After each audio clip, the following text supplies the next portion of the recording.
Na manhã de segunda-feira, 14 de julho de 2008, alguns operários que trabalhavam em um trecho da rodovia que liga Petare a Guarenas, a leste de Caracas, na Venezuela, se depararam com algo. À beira da estrada, em um terreno baldio, era o corpo de uma mulher jovem, com o rosto tão danificado que, à primeira vista, era impossível saber quem era. Ela não tinha documentos com ela, e ninguém na região conseguiu reconhecê-la. Então, nas primeiras horas, ela era uma desconhecida para as autoridades. Ainda mais em um país onde esse tipo de achado não era nenhuma raridade. Mais uma morte sem nome à beira de uma rodovia. Mas essa moça não era uma desconhecida, era Roxana Vargas, uma jovem de 19 anos que havia sido dada como desaparecida 2 dias antes. Ela fez algo que nenhuma vítima costuma ter a oportunidade de fazer, porque antes de morrer, deixou para a mãe os dados da pessoa que, segundo ela mesma havia avisado, iria matá-la. Ela tinha dito para a mãe que se algo acontecesse com ela, tinha que ter sido ele. O problema era que, quando essa mãe chegou à polícia para apontar o responsável, o que ela tinha para oferecer era quase impossível de acreditar, porque o homem que ela estava acusando não tinha nada a ver com a imagem que qualquer um teria de um assassino.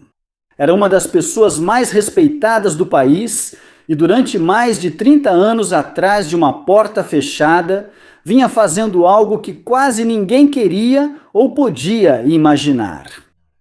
Roxana foi a única que, quase sem querer, deixou a prova que derrubaria tudo, felizmente.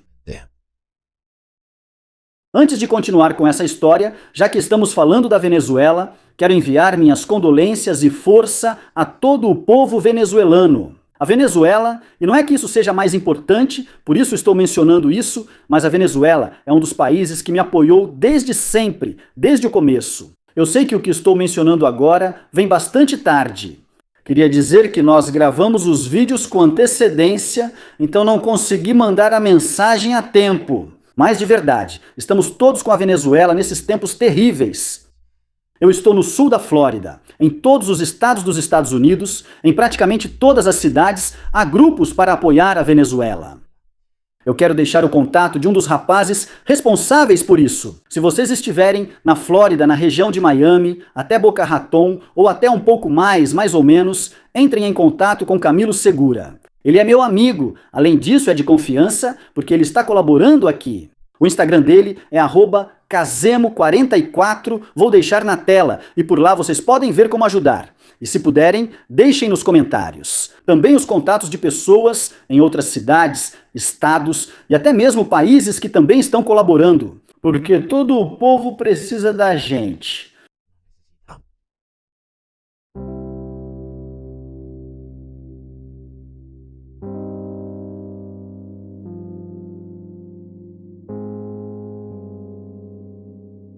Quando a polícia científica chegou ao terreno baldio de Parque Caíza, encontraram o corpo de uma mulher jovem.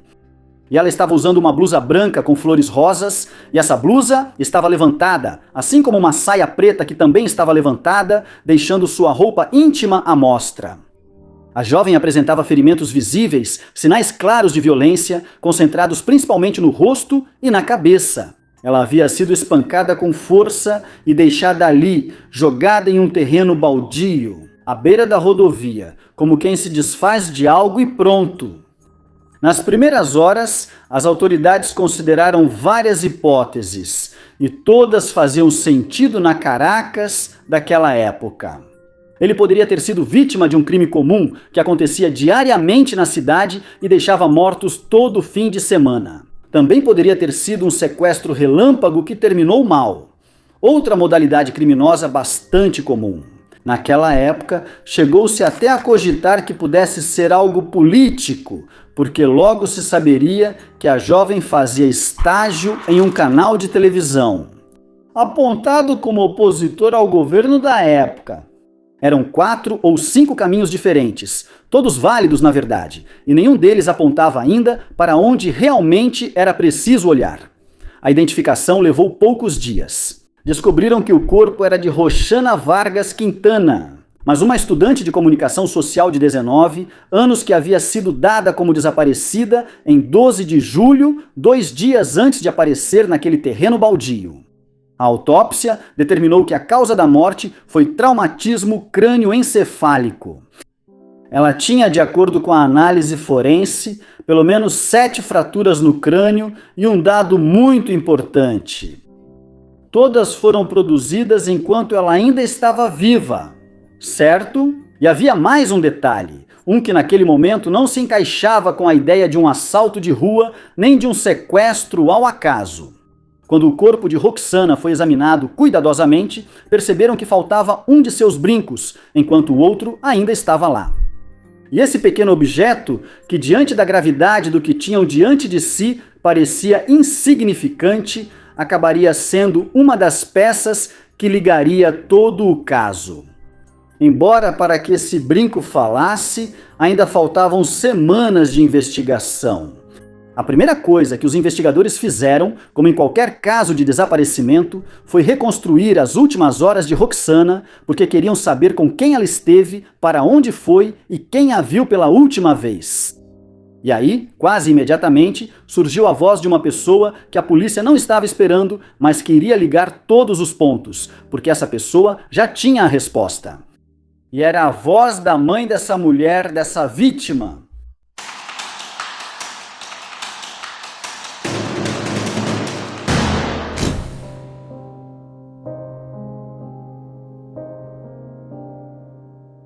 Antes de detalhar o caso, precisamos explicar quem era Roxana. Roxana havia nascido e crescido em Valle de la Pascua, uma cidade do estado de Guárico, nos llanos centrais venezuelanos. Ela morava lá com seus pais e sua irmã, chamada Mariana. Quando criança, era uma garota alegre e disciplinada. Seus familiares e amigos a descreviam como uma pessoa muito extrovertida, carismática, carinhosa, também um pouco teimosa e muito próxima da mãe, porque ela contava tudo para ela. Roxana tinha um sonho e perseguiu esse sonho com uma determinação que podemos dizer que era admirável. Ela queria estudar comunicação social em Caracas e também queria trabalhar na televisão. E ela foi atrás desse objetivo. Ela conseguiu uma bolsa de estudos, se mudou sozinha para a capital, se matriculou na Universidade Católica Santa Rosa e, com o tempo, conseguiu entrar para fazer estágio na RCTV, onde trabalhou como assistente de produção, nada menos do que em Quem Quer Ser Milionário, um dos programas de maior audiência do país naquela época. No dia 12 de julho, Roxana foi vista com vida pela última vez. Ela havia se despedido dos colegas da universidade, dizendo que ia se encontrar com sua terapeuta. E naquela tarde, Ana Teresa Quintero, a mãe de Roxana, tinha falado com sua filha por volta das 6 da tarde, e ela disse que sua psiquiatra tinha ligado para ela e queria vê-la. A mãe disse à filha para não ir porque já estava escurecendo, mas Roxana não lhe deu ouvidos. Então a mãe ligou novamente para a filha às 7 da noite. E nesse momento, a mãe mencionou que a sentiu muito tensa. Essa foi a última comunicação que teve com sua filha. Naquela noite, sua família perdeu todo o contato com ela. Estamos falando de alguém que não atendia ligações nem respondia mensagens. E ela não tinha voltado para o seu apartamento. Então a mãe, obviamente, começou a ficar preocupada. E assim, ela fez a denúncia de desaparecimento, desde o primeiro momento. Antes mesmo de que o corpo aparecesse, Ana Teresa tinha dado uma única versão, sempre a mesma. Que o psiquiatra dela fez a filha dela desaparecer. Ela dizia isso com uma segurança, que vinha de algo que a própria Roxana tinha lhe dito pouco antes. Uma semana antes de morrer, a jovem tinha avisado a mãe que se sentia ameaçada por aquele homem. E por essa mesma razão, ela entregou à mãe os números de telefone do psiquiatra. E também uma instrução muito específica de que, se algo acontecesse com ela, muito provavelmente ele seria o culpado. Imaginem só! E essa é, sem dúvida, uma das coisas mais assustadoras do caso. Porque lembrem-se que, naquela época, Roxana tinha apenas 19 anos. E dias antes de morrer, ela não só pressentiu o que estava por vir. Mas também tomou providências. Ela deixou preparada, sem saber que seria assim, sua própria denúncia antecipada. Então, quando o corpo apareceu, a família não teve nenhuma dúvida sobre quem apontar. Eu acho que isso também ensina algo muito importante. Que se tiverem dúvidas, avisem conhecidos, avisem amigos. Compartilhem sua localização apenas com quem confiam. O problema nesse caso, no caso da Roxana, era que ela estava do outro lado dessa equação. Porque o homem que estavam acusando não era qualquer um. E acusá-lo na Venezuela, no ano de 2008 e sem provas absolutamente contundentes, era praticamente como não acusar ninguém. Era a palavra de uma família, de mais um povoado, ou de um povoado remoto, contra a de um dos homens mais conhecidos do país. Era quase uma causa perdida desde o início, podemos dizer. Porque quem era esse homem, é aí que essa história fica realmente difícil de acreditar. E eu acho que isso vai arrepiar vocês, caso ainda não conheçam esse caso. Yeah.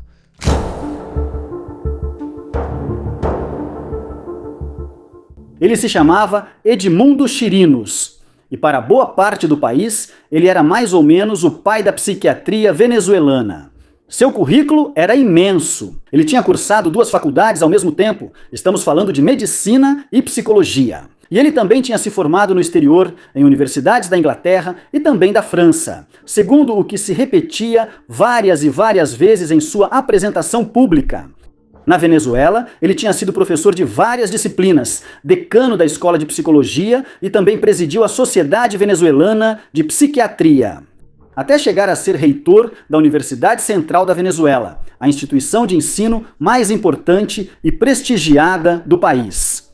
E como se tudo isso não bastasse, ele também entrou para a política, pois foi membro da Assembleia Constituinte de 1999, aquela que redigiu a Constituição vigente, e anos antes ele até se lançou como candidato à presidência da República.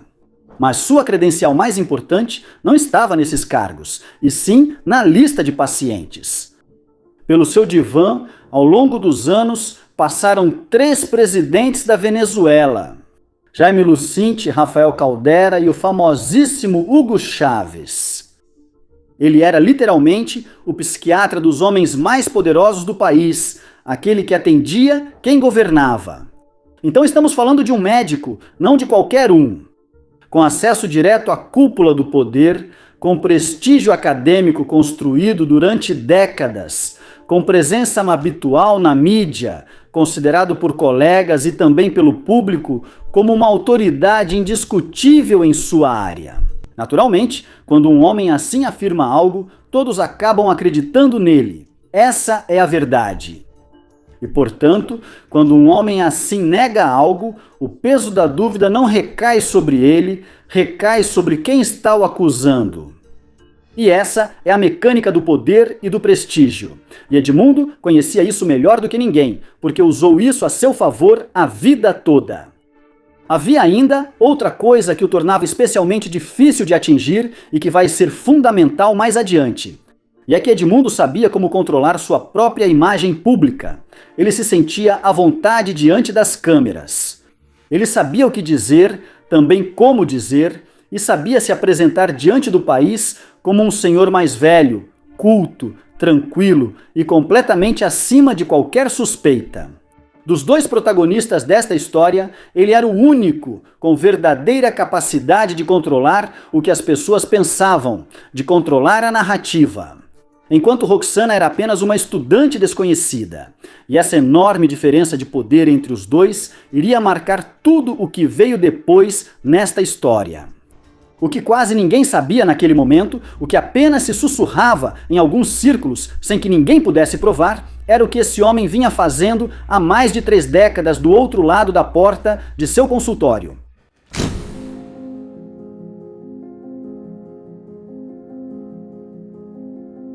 Em que momento da história eles se cruzavam? Bem, Justamente por esse extenso currículo e reputação que o médico tinha, Roxana chegou ao consultório de Edmundo Chirinos por indicação da própria mãe, que também havia sido paciente dele anos antes por um quadro de depressão pós-parto. Para a família, consultar-se com Chirinos era o mesmo que consultar-se com o melhor, com alguém de absoluta confiança, respaldado por uma trajetória que parecia impecável. E aí está uma das chaves para entender como tudo isso funcionava. A confiança não era conquistada pelo homem, mas sim emprestada pelo cargo, pelo título, pela fama, por quem o cercava e por quem eram seus clientes. Muito importante, ninguém suspeitava do psiquiatra dos presidentes. Roxana já enfrentava problemas de saúde mental há algum tempo. Durante a adolescência, ela começou a se sentir, em suas próprias palavras, feia, gorda e sozinha. Foi então que surgiram os transtornos alimentares, a anorexia e a bulimia. Ela também tinha depressão e, com tudo isso, veio algo ainda mais sombrio. Ela começou a se cortar, escondendo os cortes debaixo da roupa. Ela passou a registrar seus sentimentos em um diário pessoal e depois os publicava em um blog. Como o seu estado emocional não melhorava, a mãe dela decidiu levá-la para consultar com o Dr. Chirinos a partir de 2007, obviamente com o melhor, pelo que parecia. O psiquiatra diagnosticou esquizofrenia, receitou uma medicação e indicou um tratamento que ele mesmo havia transformado em sua marca registrada ao longo dos anos. As chamadas curas pelo sono. E aqui convém explicar o que é isso, porque na verdade é o coração do método que esse senhor utilizava.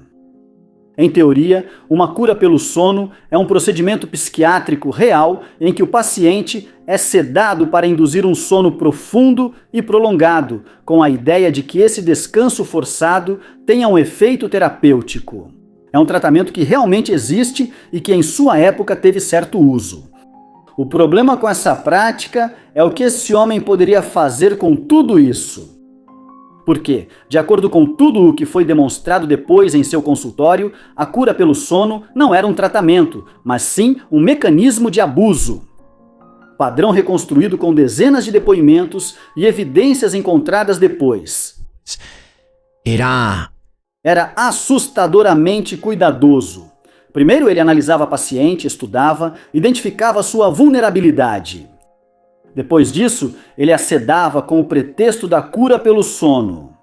Ele a deixava adormecida e indefesa no divã do consultório e abusava dela. Ele abusava das mulheres enquanto elas não podiam se defender porque estavam sedadas. Elas não podiam se opor. Também não conseguiam se lembrar depois do que tinha acontecido com clareza. E como uma camada final de horror, é preciso mencionar as fotografias. Eram mulheres inconscientes, com as roupas parcialmente removidas, retratadas pelo próprio médico no momento em que estavam mais indefesas. Isso não foi algo que Chirinos fez apenas com Roxana. Foi, de acordo com tudo o que veio à tona, um padrão mantido por mais de 30 anos. Estamos falando de décadas. Uma geração inteira de mulheres passou por esse divã e lembremos, ele era um homem poderoso, era um homem recomendado pelos presidentes. Então, por isso ele tinha muitas clientes.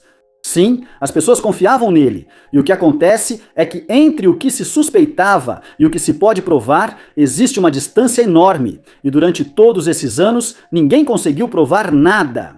Se a gente se coloca no lugar dessas mulheres, é possível entender porque elas saíam daquele consultório confusas, com lapsos de memória por causa da sedação, também envergonhadas e sem lembranças nítidas. Diante delas estava um homem intocável, uma eminência. E o psiquiatra dos presidentes? E é preciso mencionar, é preciso dizer que essa estratégia, isso de que elas estivessem sedadas, e se alguma delas chegasse a denunciar ou dizer alguma coisa.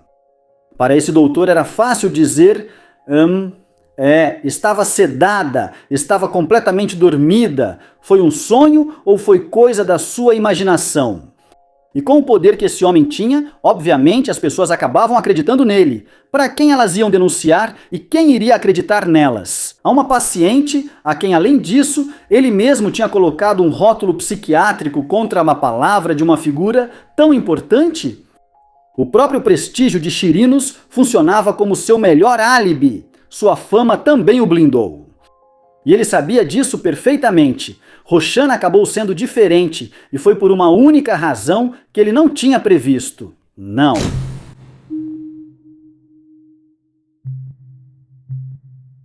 Shallow. Enquanto tudo isso ocorria, Roxana escrevia como sempre fez, desde a adolescência até a vida adulta. Ela colocava toda a sua vida em um blog e em um diário pessoal, com aquela franqueza um pouco ingênua e também exagerada com a qual os jovens de sua geração, a primeira que cresceu com a internet, contavam absolutamente tudo pela rede. Mas no caso dela, esses textos tinham um peso que talvez ela mesma não conseguisse digerir, não conseguisse dimensionar, porque sem querer estava deixando por escrito provas com datas e detalhes. O relato direto do que estava acontecendo com ela. Em suas páginas, descreveu com suas próprias palavras e a partir de sua própria confusão. Como tinha sido aquele primeiro encontro ou cura do sono que ela fez com o psiquiatra? Ela contou que naquele dia sentiu muito medo, que ele a tratou bem, disse que ela era bonita e muitas outras coisas e que a beijou de um jeito que ela nunca esqueceria. Ela escreveu que depois continuaram conversando, que ele disse que aquilo iria se repetir, mas sem compromisso, porque ele era um homem muito mais velho que ela. Ela deixou registrado que sentia que, sem querer, estava criando carinho pelo doutor e que sabia que isso estava errado, porque para ele, ela não era mais do que um objeto. E ela escreveu até que sua primeira relação íntima na vida tinha sido com ele, com seu psiquiatra. Trecho do relato de uma jovem de 19 anos sobre um possível envolvimento amoroso com seu psiquiatra. Mas era uma relação de poder completamente desigual entre um homem de mais de 70 anos que era seu médico responsável, uma figura de autoridade. Isso já mencionamos em muitos vídeos, essa diferença de poder, de idade, de trabalho. Esse era o homem que deveria curá-la. E ela era uma paciente vulnerável de apenas 19 anos. Ele poderia ter se aproveitado da fragilidade mental dela nesses momentos. Depois, foi determinado que Roxana, na verdade, sofria de um transtorno de personalidade limítrofe, também conhecido como transtorno de personalidade borderline. E que Chirinos se aproveitou dessa condição, dessa fragilidade, para submetê-la em uma entrevista, um transtorno. A irmã dela contou que ao sair de uma de suas últimas sessões de cura do sono, Roxana saiu sedada e muito calada. Depois ela contou para a mãe que o médico tinha abusado dela, que não conseguiu gritar, nem se defender, nem pedir ajuda porque estava dopada e mal conseguia se mexer. Consultaram Rox Stephanie para ver o que podiam fazer e esses recomendaram que não fossem fazer a denúncia na polícia porque iam tratá-la muito mal. E que não acreditariam nela por estar em tratamento psiquiátrico, como acabei de dizer. E o Dr. Chirino depois poderia alegar que era só imaginação da paciente por causa do tratamento? Temendo uma recaída, sua mãe decidiu levar sua filha para Vale de la Páscoa, sua cidade natal.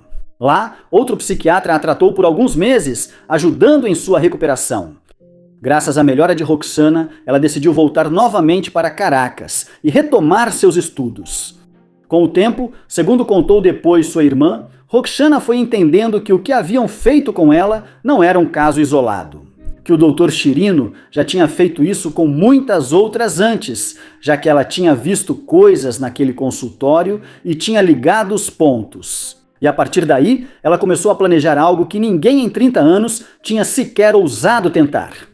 Que era usar sua própria posição para denunciá-lo publicamente, para expô-lo ao país inteiro.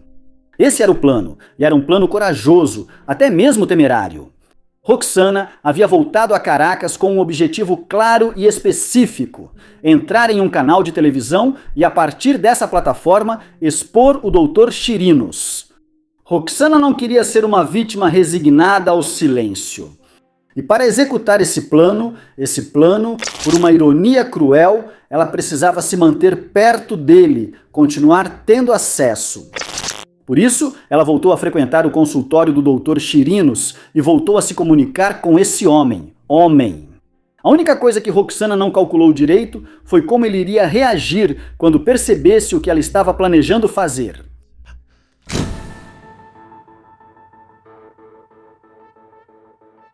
Uma semana antes de morrer, Roxana conseguiu exatamente o que estava buscando, porque ela tinha sido contratada formalmente por um canal de televisão. Para ela, esse era o primeiro grande passo desse plano, a plataforma que ela precisava. Mas para Chirinos, segundo a reconstrução que depois faria a família, foi um sinal de alerta, daqueles que não se pode ignorar. E também é preciso dizer, o sonho dela era estar na televisão, ser famosa, o que vocês quiserem, mas esse sonho se transformou em um objetivo claro, que era justamente revelar o que Chirinos estava fazendo. E aqui é preciso entender a lógica do poder, porque é isso que explica a motivação. Até aquele momento, na relação entre os dois, ele tinha sido o único com acesso aos meios de comunicação, o único com a capacidade de controlar a narrativa. O que o país pensava e dizia, e essa era sua grande vantagem, era sua zona segura. Mas de repente, uma jovem independente, que conhecia seus segredos por dentro e que tinha a intenção declarada de contá-los, estava prestes a conseguir uma plataforma própria de onde pudesse falar.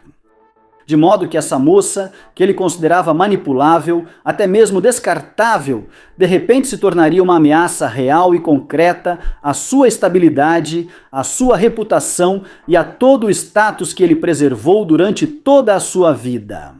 Sua irmã contou que Roxana enviou correntes de e-mails denunciando o que Edmundo Chirino fazia com seus pacientes. Uma vez, ela escreveu um bilhete ao doutor avisando que, se ele continuasse cometendo aquelas atrocidades, haveria consequências. Ela ia denunciar o consultório dele e jogou esse bilhete por baixo da porta do consultório dele. Quando ele soube que ela queria denunciá-lo e revelar tudo o que sabia, o psiquiatra ligou para Roxana e disse: "Você sabe que eu posso mandar te matar?" Esse foi o aviso direto e Roxana levou isso totalmente a sério, tão a sério que agiu imediatamente. Logo depois dessa ameaça, ela fez o que já mencionamos. Ela contou absolutamente tudo para sua mãe e entregou os números de telefone do psiquiatra caso algo acontecesse com ela. 7 dias depois daquela ameaça, Roxana desapareceu. Assim que ela sumiu, a mãe, fiel ao que a filha havia lhe advertido e sem hesitar por um segundo, primeiro, ligou para o Dr. Chirinos e perguntou se Roxana estava com ele, pois naquele momento não conseguiam falar com ela. Ele disse que não via Roxana havia meses. Então, a mãe disse que sabia que eles costumavam se ver, mas ele disse que isso era mentira, que fazia muito tempo que não se viam. Assim como contei antes, foi aí que Ana Maria procurou a polícia e denunciou Edmundo Chirinos diretamente pelo nome. 2 dias depois, o corpo apareceu no terreno baldio do Parque Caiza. O aviso que Roxana tinha deixado para a mãe se cumpriu ao pé da letra, ponto por ponto, mas o fato de ter se cumprido não era o mesmo que poder provar isso em um tribunal. Porque a intuição de uma vítima, por mais precisa que seja, não pode condenar ninguém. E foi aí que começou a verdadeira batalha, que era transformar o que a família sabia em algo que a justiça não pudesse ignorar.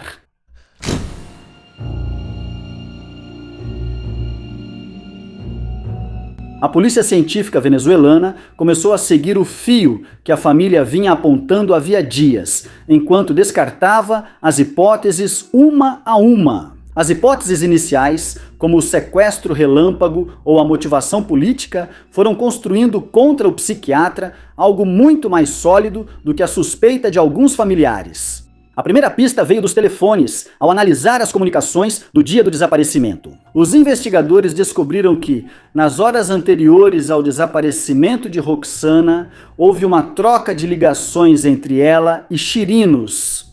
6 ligações, conforme consta no processo. E não só importava que essas ligações existissem, mas também onde o telefone estava localizado. A geolocalização dessas comunicações colocava o celular da jovem na área onde ficava o consultório desse psiquiatra. Ou seja, os dados técnicos confirmavam exatamente o que Roxana havia dito aos colegas antes de desaparecer, que naquela tarde ela iria se encontrar com ele. E confirmavam que, de fato, ela tinha ido para lá. Com esse elemento, os investigadores conseguiram a ordem para revistar o consultório que ficava na Avenida Andrés Belo, em Caracas. E foi aí, nessa busca, que o caso deixou de ser apenas uma suspeita da família para se transformar em algo muito diferente. Eles começaram aplicando luminol, o reagente que os peritos criminais usam para revelar vestígios de sangue que são invisíveis a olho nu. No consultório de Chirinos, o luminol reagiu em vários pontos na parede, no carpete do chão e no divã, aquele mesmo divã onde o psiquiatra atendia seus pacientes, onde supostamente fazia suas terapias. Eles coletaram as amostras, levaram para análise e o DNA revelou quase instantaneamente que aquele sangue pertencia a Roxana Vargas. Sobre o divã, além disso, apareceu algo mais, apareceu o brinco. E quando os peritos compararam com o que Roxana ainda usava quando encontraram seu corpo, as características coincidiam. Então, se era o par que estava faltando, a jovem tinha perdido um dos seus brincos. Bem ali, naquele consultório, no lugar onde seu médico jurava de pés juntos que ela não tinha estado naquela noite. O pequeno objeto, que parecia um detalhe insignificante, agora o conectava diretamente ao crime. Ainda assim, faltava a busca, que acabou por revelar a verdadeira dimensão do que aquele homem havia feito durante décadas. Quando os funcionários entraram na residência de Chirinos, encontraram um arquivo que deixou claro que Roxana nunca tinha sido um caso único. Havia cerca de 1.200 fotos e vídeos de mulheres nuas ou de lingerie. Muitas delas eram pacientes do psiquiatra e apareciam sedadas ou dormindo, fotografadas enquanto estavam inconscientes sobre o divã do consultório. Algumas com a roupa levantada ou abaixada pela metade pelas próprias mãos de quem as fotografava. E entre todo esse arquivo do horror, havia uma fotografia de Roxana completamente nua. Algumas investigações posteriores, como o trabalho de uma jornalista chamada Roxana e Belice Pacheco, que acabou se tornando um livro chamado Sangue no Divã, chegaram a falar de mais de 1.500 mulheres fotografadas ao longo dos anos. Mais de 30 anos de abusos ordenadamente arquivados em imagens pelo próprio autor. A cura pelo sono documentada em fotografias pelo mesmo que a usava como fachada. Os investigadores acreditam que Chirinos chamou Roxana ao seu consultório na noite de 12 de julho. Nesse momento, ele a golpeou brutalmente na cabeça até tirar sua vida e depois levou seu corpo até o terreno baldio, onde dias depois ela seria encontrada. Tudo isso para evitar que Roxana contasse tudo o que ele fez com ela e para evitar a humilhação pública.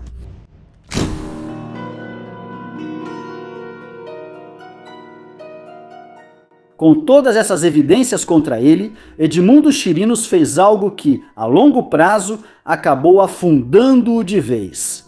Decidiu se defender em público, confiando que seu prestígio funcionaria como sempre.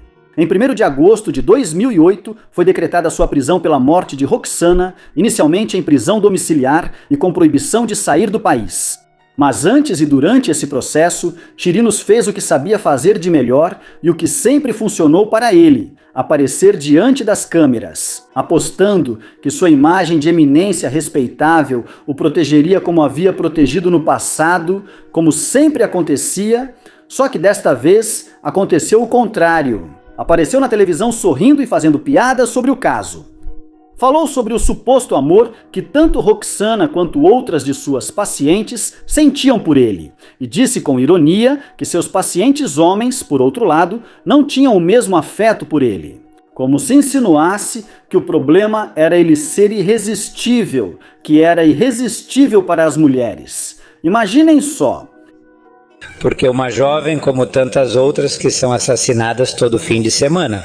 As relações comigo, porque ela foi minha paciente, já houve muitos pacientes meus que morreram, alguns assassinados. Então, toda vez que um paciente meu morre, seja de que forma for, o nome de Edmundo Chirinos tem que aparecer em toda a imprensa. E repetiu uma e outra vez em cada oportunidade que teve, que era completamente inocente, que tudo isso era uma armação feita contra ele e que o sangue, o brinco e as fotografias tinham sido plantados.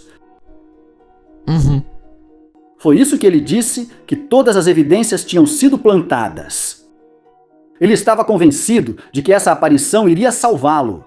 Por sorte, conseguiu exatamente o contrário, porque quando o país o viu ali, sorridente, arrogante e até zombando, se defendendo com piadas sobre o assassinato de uma jovem de 19 anos, algo mudou, felizmente. Muitas mulheres que passaram por aquele consultório ao longo dos anos e que carregaram em silêncio durante décadas o que ele havia feito com elas.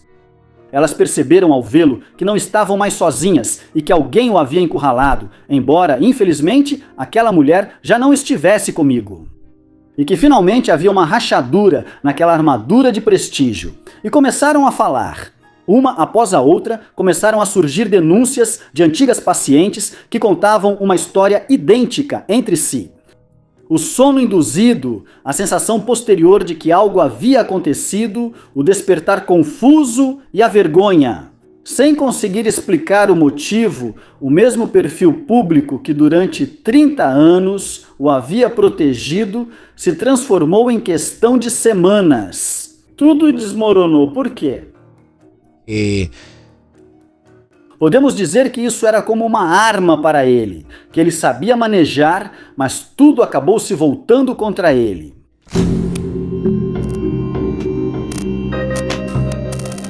O caminho judicial, isso sim, óbvio, não é rápido nem simples. E houve momentos em que parecia que o poder do acusado iria se impor sobre as evidências nas primeiras fases do processo. De fato, a balança chegou a pender para o lado de Chevinho, porque na etapa inicial considerou-se que as provas não eram suficientemente conclusivas. Para sustentar a acusação, sentia-se o peso do nome desse senhor, assim como da idade e das influências do acusado, em cada momento da audiência, em cada decisão. Mas a família de Roxana, que desde o primeiro dia havia apontado o responsável, e que agora via como esse homem continuava se defendendo com todo o aparato do seu prestígio e dos seus contatos. Foi uma fase de pura angústia, com o medo real e razoável de que o caso se diluísse e que Chirinos pudesse ficar livre, como tantos outros poderosos antes dele. Mas o Ministério Público não largou o caso, o que, considerando a Venezuela daquela época, foi bastante surpreendente. O julgamento oral e público começou em 16 de março de 2010 e durou 6 meses de audiências. Os promotores que conduziram a acusação foram apresentando ao tribunal uma grande quantidade de provas contra o doutor Edmundo Chirinos. O cruzamento de chamadas, a geolocalização que situava Roxana a caminho do consultório. Também o sangue com seu DNA encontrado no divã, na parede, também no tapete, o brinco que era o pardo que faltava no corpo dela. As 1.200 fotografias da residência, o blog onde a própria vítima havia deixado tudo escrito, e o depoimento de 14 mulheres, muitas delas, na verdade, declararam ter sido abusadas por Chirinos enquanto estavam sedadas durante as consultas. Em setembro de 2010, Edmundo Chirinos foi condenado a 20 anos de prisão pelo homicídio intencional de Roxana Vargas. O tribunal, além disso, o proibiu de exercer a psiquiatria durante todo o tempo em que durar sua condenação, fechando para sempre a porta do consultório que ele havia usado como local de caça até o último de seus dias. Chirinos afirmou que era inocente e que todas as provas contra ele haviam sido plantadas, e nunca admitiu nada. O que é ridículo. É preciso dizer, é ridículo porque as evidências eram claras e as testemunhas também. Então, eu não sou psicólogo, eu não sou psiquiatra. É irônico dizer isso porque ele era psiquiatra, mas eu não sou. Não posso dizer que esse era um psicopata, mas parece, pelo menos parece do meu ponto de vista, parece um psicopata, parece um narcisista. Tomara que psicólogos de verdade possam dizer nos comentários qual seria o perfil dele. Eu acho que é. Sempre dizem que é errado mencionar os transtornos ou problemas que uma pessoa possa ter, mas estamos falando de um criminoso. E dos piores. Além disso, então eu acho que ninguém se ofenderia. A condenação não devolveu nada para a família de Roxana, e esse desfecho, para quem acompanhou o caso, deixou um gosto agridoce. Enquanto estava preso, Chirinos sofreu um acidente vascular cerebral que deixou sequelas importantes. Estamos falando de dificuldades na fala. E também da necessidade de se locomover em cadeira de rodas devido a esse problema, a esse agravamento que ele estava tendo e também por causa da sua idade. Porque ele argumentava que o Código Penal venezuelano não permitia manter atrás das grades um homem com mais de 70 anos. Chegou até a enviar uma carta ao presidente Hugo Chávez, seu antigo paciente, pedindo um indulto. Dizia estar recluso em uma cela inadequada para alguém da sua idade e do seu estado, e pedia que a lei fosse cumprida. No caso dele, o indulto, felizmente, nunca chegou, embora tenha chegado uma medida mais branda, porque em março de 2012 lhe concederam prisão domiciliar, considerando sua idade avançada e seu estado de saúde. Ironicamente, quando Chirinos saiu da prisão em direção à sua casa, saiu andando.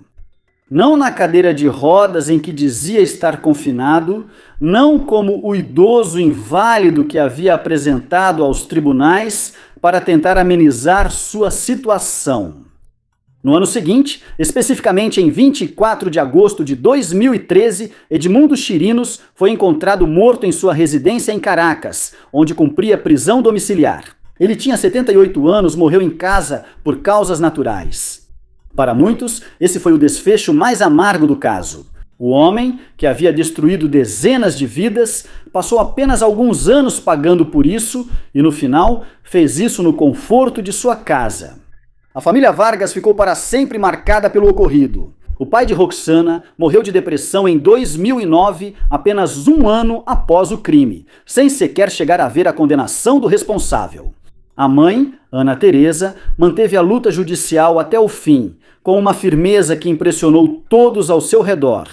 Ela nunca teve medo do acusado, o enfrentou cara a cara nos tribunais e disse a ele que ele era o culpado pela morte de sua filha. Após a condenação, tentou reconstruir a vida como pôde. Ela morreu em 2016 de um infarto fulminante, tendo cumprido o que havia se proposto, que o assassino de sua filha não ficasse impune por mais de 30 anos. Dezenas, talvez mais de 1.500 mulheres passaram pelo divã daquele consultório na Avenida Andrés Belo e saíram de lá em silêncio. Derrotadas de antemão pelo prestígio do homem que as atendia, não tinham como provar nada, nem a quem recorrer. Quem acreditaria mais nelas do que no psiquiatra dos presidentes? Porque o poder de Chirinos não só lhe permitia abusar, mas de certa forma também garantia que ninguém acreditasse em suas vítimas. E esse era seu verdadeiro escudo. Roxana Vargas não tinha mais poder do que qualquer uma dessas mulheres. Não tinha contatos, nem influência, nem um sobrenome de peso. Mas ela teve a convicção de buscar justiça pelo que havia acontecido com ela, pelo que havia deixado escrito em seu blog e em seu diário. Tudo o que havia acontecido entre ela e seu psiquiatra, ela já havia avisado a mãe que ele já a tinha ameaçado. E, infelizmente, sua morte ajudou a revelar os abusos que Chirinos cometia contra suas pacientes indefesas durante suas supostas curas de sono. Hoje, o consultório da Avenida Andrés Belo, onde tudo isso aconteceu, está abandonado. E os donos perceberam que quem exercia ali precisava sair imediatamente. Instalações do divã das fotografias e dos 30 anos de horror. Não resta mais do que um local vazio e a memória de um país que, por tempo demais, preferiu não bater à porta para perguntar o que acontecia do outro lado. Por hoje, este foi o caso apresentado. Formada por matérias daqui de baixo, e dessa forma nós nos encontraremos na próxima.